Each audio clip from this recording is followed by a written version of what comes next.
Hey Unicorns, it's Ellie, and welcome back to Real Talk Real Estate. Ah, crap. Hold on a second. Okay, that's better. If you like this shirt, or you like the one that I was just in, or you like these other two,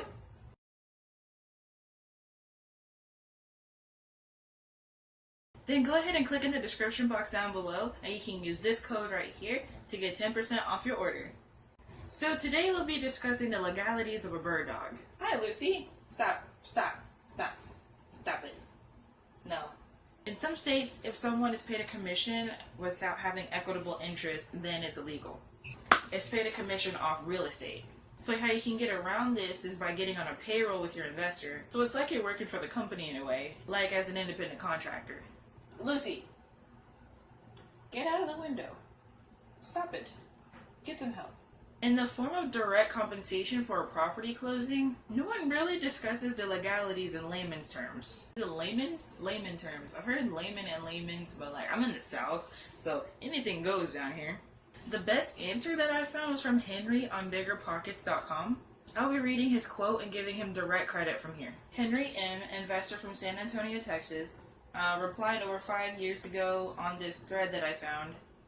Joshua, you asked for it? I was going to write a whole explanation on the true term means, however. I found the Investopedia adequately addresses the true definition of the term bird dog. Okay, so he got it from Investopedia, but I didn't see it on there. I only saw his quote. Please review and I will comment below. Definition of bird dog. 1. A real estate investing term that refers to someone who spends their time trying to...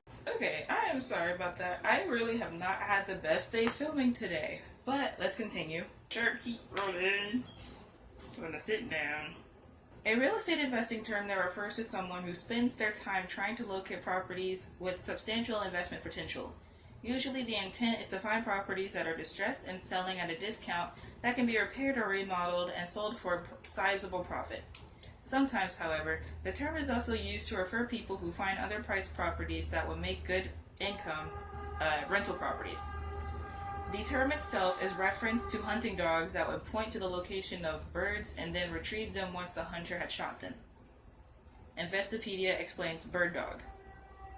Despite what many late-night infomercials promise, being a bird dog is not a quick and easy way for the novice real estate investor to become the next Donald Trump. Most successful bird dogs have spent years or even decades working in and around real estate and have developed their instincts about a property's potential. For someone interested in breaking into the bird dog field, working for a more seasoned investor may be the wisest first step. Many bird dogs work as apprentices for a time, either receiving a commission or a share of the profits for the properties they may help locate for experienced real estate investors. So with that said, I'm not sure I see where this could be illegal. If I am an investor and I subcontract an extension of my term to go out and search for potential leads in real estate, then how is a bird dog breaking the law? He doesn't represent the seller. He actually is working for the buyer, if you will. A licensed real estate professional broker who typically represents the seller of a property.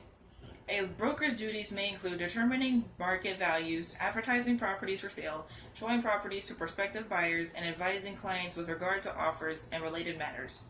However, that is not the case here. I do not believe bird dogging is illegal. I personally have never heard of a bird dog being charged for helping their buyer's team solidify a deal, much less for pointing in the direction of a potential lead. As a matter of fact, I don't think Google has ever logged an arrest either. However, I could be wrong, but I doubt it. Note, in the event there is at least one negative arrest, charge, conviction story of bird dogging and tens of thousands of bird dogging parties, I think I would be safe to say I would still be correct.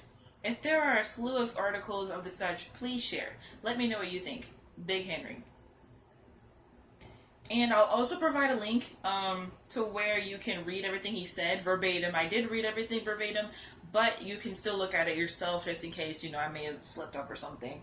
These are not my thoughts at all. I will just be giving my opinion based off of what he said. And he pretty much says everything that I already believe in and everything that I have done. So, yeah, the link to that, well, I'll put it right here, too. I'll put it right here, and it'll be in the link in the description box. So hopefully Henry is correct in that, because I personally never either have ever heard of any bird dogs getting in trouble. Legal trouble, at least. Okay. My mom's dog just freaked out my son. So I'm kind of like, okay. Okay. He's fine. He's okay. He startled her, so then she barked, and that startled him, so now he's crying. Well, he's calming down now, but, I forgot. Like, when your child starts crying and you're not there, but you know they're crying, it's the scariest feeling. My eyelashes are coming off, I'm sweating so much. Oh my gosh. My armpits. If that's TMI, you can get off my channel, I don't care, it's my channel. Okay. Sorry about that. Anyway, but sometimes I feel like that's something that realtors say to discourage beginning real estate investors if they don't have their license. And I have nothing against realtors, but I feel like realtors are very much against the investing side of real estate. Like, I'll speak to experienced realtors, and they don't really have a problem with it, but it's like, I'll talk to not necessarily new realtors, but people who just haven't invested. They'll usually work with a family who's moving across the country and they need to sell their house, so they hire a realtor to sell their house to another family who's going to be moving into the house, rather than working with an investor to work with under market value properties. And they just don't know the field, so they'll say like anything to, like, if it doesn't sound like a realtor would do it, then they feel like it's illegal. But I've never heard of anything. I've done a lot of research, and I'm not saying I've done everything. I'm not saying I'm the most high expert, but I've done a lot of research myself. And being a bird dog myself, I've never heard of anything being illegal about it. You know, it's kind of like hiring an intern or help or an independent contractor or even a referral fee. I don't see how it's illegal. Even realtors do referral fees. Like, hey, if you know your neighbor's going to be moving, let me know and I'll be their realtor, and if I can sell the house and get the deal, then I'll give you a $500 referral fee. That is being a bird dog. So I don't see how realtors say that it's illegal. I don't know. But I could be wrong, but carrying on. Or maybe you could get a picture and an address for your investor and charge maybe $2 to $5.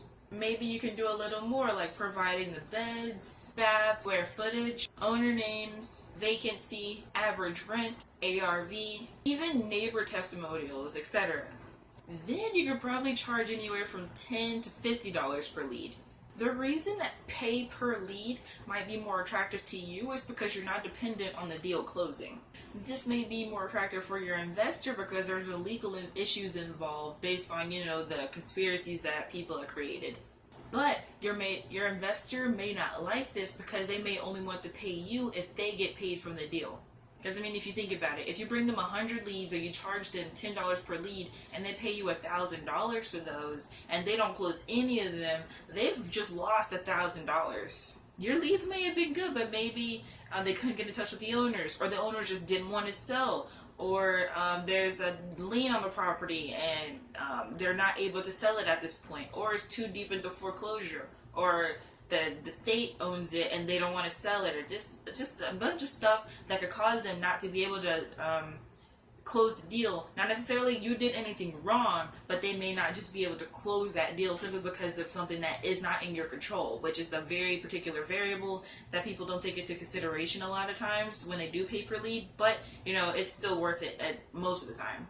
So in order for pay per lead to work, you and your investor need to sit down and have a clear understanding of what properties they would want to buy.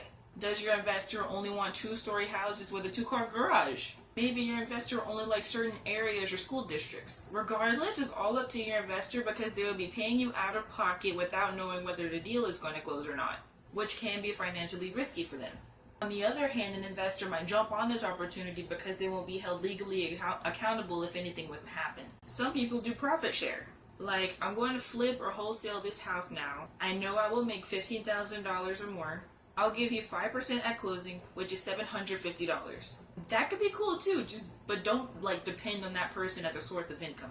They may have a whole team of bird dogs and they may not get to your lead until a month or so from then. Another strategy is to do busy work for them.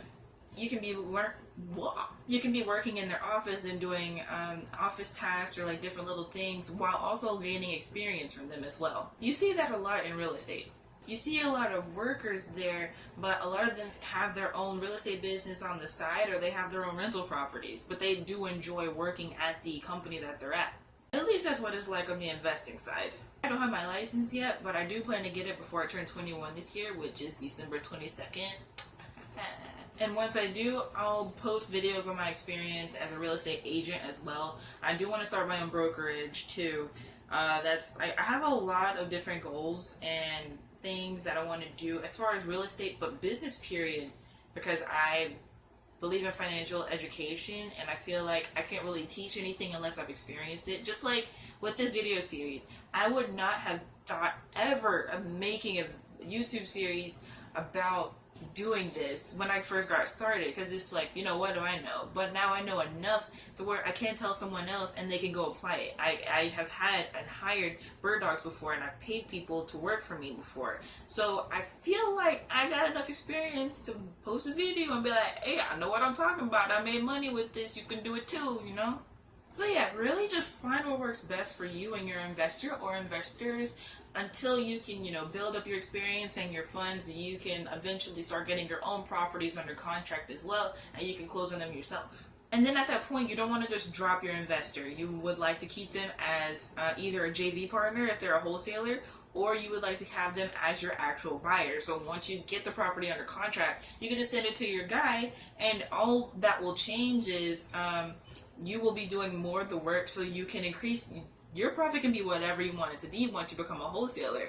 And of course, you know, some people get salty with the price range.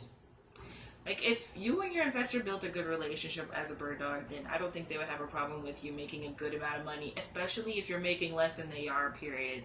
I don't really see like how some people have a problem with that. If there's a good spread and we all eating, okay? Let money be money. You know what I'm saying? I've been using that phrase a lot. My husband got me using that phrase. That's so annoying. You know what I'm saying?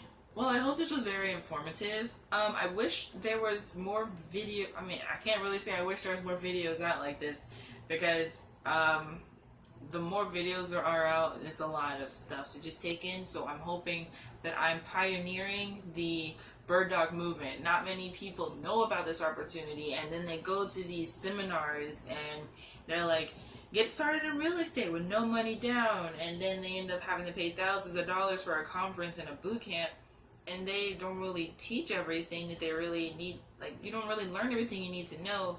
No matter how much money you pay, there's nothing like getting your hands, like, you need to find a mentor. You have to be with someone or some people who are going to tell you exactly what to do through their experience, not just like you don't want to go to college. I've seen courses that cost like $30,000, and I'm like, that's just a college. You should, you know, like Jay Morrison Academy or Mad Paper Coaching. Those are little courses that it's okay to buy, because it's like, you know, maybe $1,000 or something, and there's a lot of different certifications you can get for $1,000 or $2,000. It's the same as getting a broker's license. It just makes a lot more sense that way, because I'm not going to pay $30,000 just.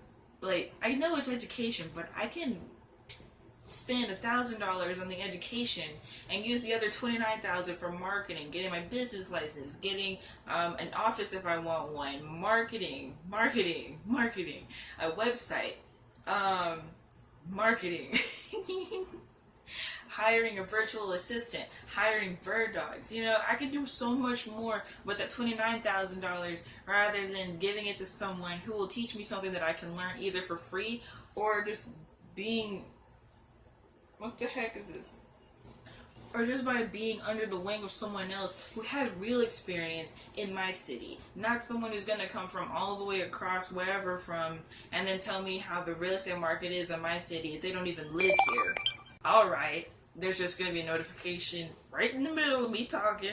Alright, that's cool. That's cool. I'm getting rid of you anyway. I'm getting a camera soon. If that was a little intense, I just get really passionate about this type of thing because I just wish someone told me. And it's not to say that I wish I had the easy way out. It's just no one talks about different career paths that you can take. like all anyone ever talks about is being a police officer, a firefighter, a doctor, a lawyer. That's all you hear coming out through school.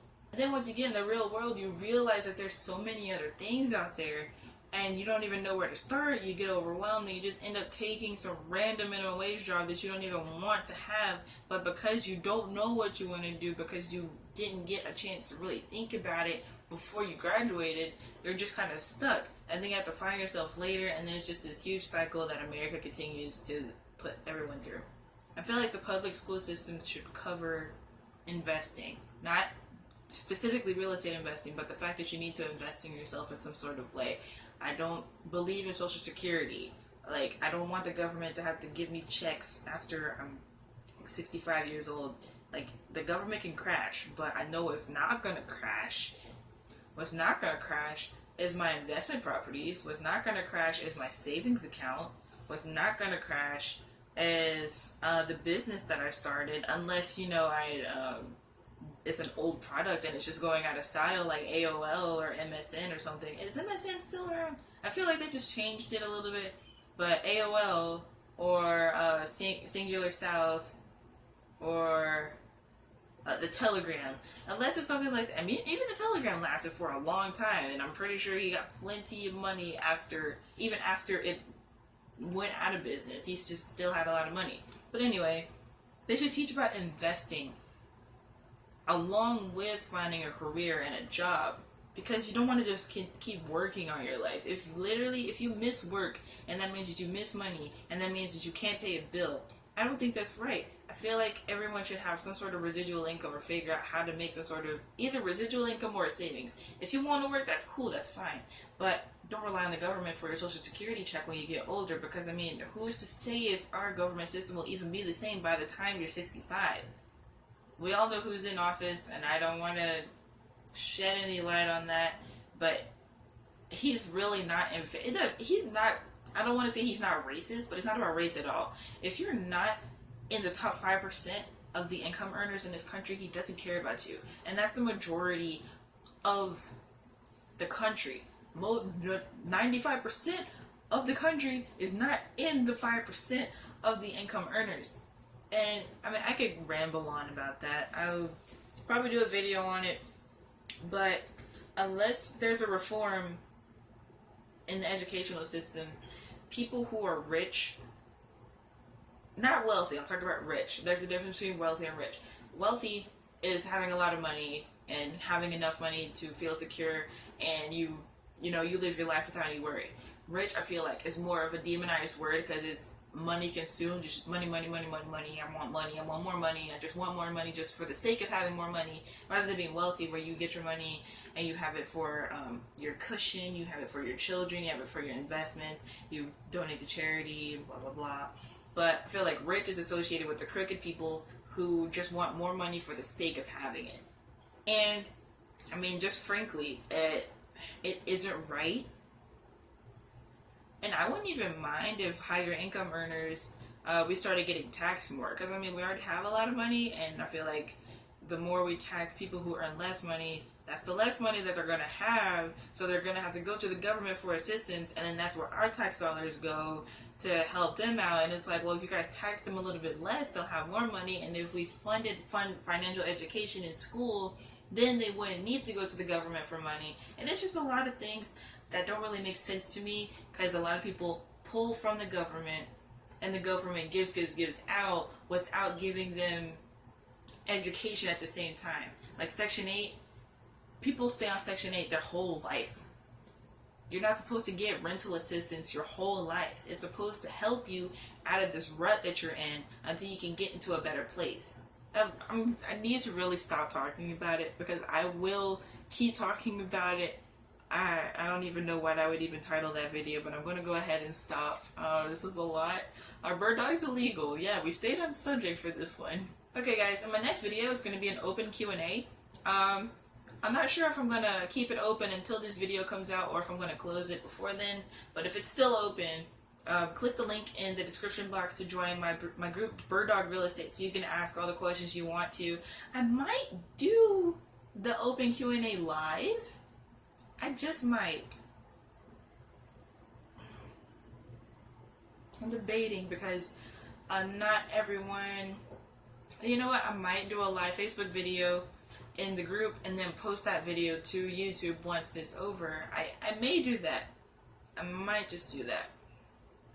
I feel like that'd be a lot simpler, and most of everyone here is coming from the Facebook group anyway, and everyone's just already there. So I'll probably just do a live video in the group and let it be live Q&A on there.